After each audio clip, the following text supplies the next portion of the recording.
വിശദമായ വാർത്തകൾ പരിശോധിക്കുമ്പോൾ ഗുജറാത്ത് കലാപത്തെക്കുറിച്ചുള്ള BBC-യുടെ ഇന്ത്യ ദി മോദി ക്വസ്റ്റ്യൻ ഡോക്യുമെന്ററിയുടെ വിലക്ക് മറികടന്ന് സംസ്ഥാനത്ത് പ്രദർശനം നടത്തി ഇടത് കോൺഗ്രസ് യുവജന സംഘടനകൾ. കലാലയങ്ങളിൽ നരേന്ദ്രമോദിയുടെ കോലം കത്തിച്ചു. പ്രദർശനം തടയുമെന്ന് യുവമോർച്ച. അതേസമയം രാജ്യത്തെ അപമാനിക്കുന്ന ഡോക്യുമെന്ററി പ്രദർശനം തടയണമെന്നാവശ്യപ്പെട്ട് കെ സുരേന്ദ്രൻ മുഖ്യമന്ത്രിക്ക് പരാതി നൽകി. ഗുജറാത്ത് കലാപവുമായി ബന്ധപ്പെട്ട BBC-യുടെ ഇന്ത്യ ദി മോദി ക്വസ്റ്റ്യൻ എന്ന ഡോക്യുമെന്ററിക്ക് രാജ്യത്ത് വിലക്കേർപ്പെടുത്തിയതിനു പിന്നാലെയാണ് സംസ്ഥാന വ്യാപക പ്രദർശനം നടത്തി ഇടത് കോൺഗ്രസ് സംഘടനകൾ പ്രതിരോധം തീർത്തത്. കോഴിക്കോടാണ് ഡിവൈഎഫ്ഐയുടെ നേതൃത്വത്തിലുള്ള ആദ്യ പ്രദർശനം നടന്നത്. മുതലക്കുളം സരോജ ഭവനിലായിരുന്നു പ്രദർശനം. അനിഷ്ട സംഭവങ്ങൾ ഒഴിവാക്കാനായി കനത്ത പോലീസ് സന്നാഹവും ഇവിടെ ഏർപ്പെടുത്തിയിരുന്നു. ഈ ഡോക്യുമെന്ററി കൂടുതൽ ജനങ്ങൾ കാണണമെന്നും സംഘപരിവാർ ഭീഷണിക്ക് വഴങ്ങില്ലെന്നും ഡിവൈഎഫ്ഐ സംസ്ഥാന പ്രസിഡന്റ് വി വസീഫ് പറഞ്ഞു.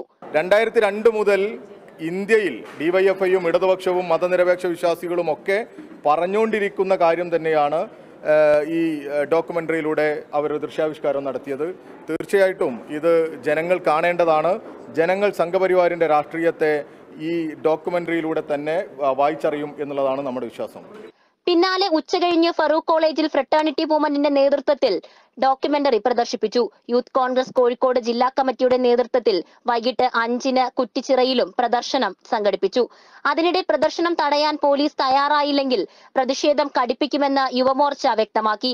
എറണാകുളം മഹാരാജാസ് കോളേജിലും ലോ കോളേജിലും SFI ഡോക്യുമെന്ററി പ്രദർശിപ്പിച്ചു. ലോ കോളേജിൽ SFI നടത്തിയ പ്രദർശനം BJP പ്രവർത്തകർ തടഞ്ഞു. എറണാകുളം DCCയുടെ നേതൃത്വത്തിലും ഡോക്യുമെന്ററി പ്രദർശിപ്പിച്ചു.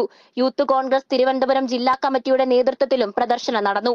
തിരുവനന്തപുരം ലോ കോളേജിൽ പ്രദർശനത്തിന് ശേഷം നരേന്ദ്രമോദിയുടെ കോലം കത്തിച്ചു.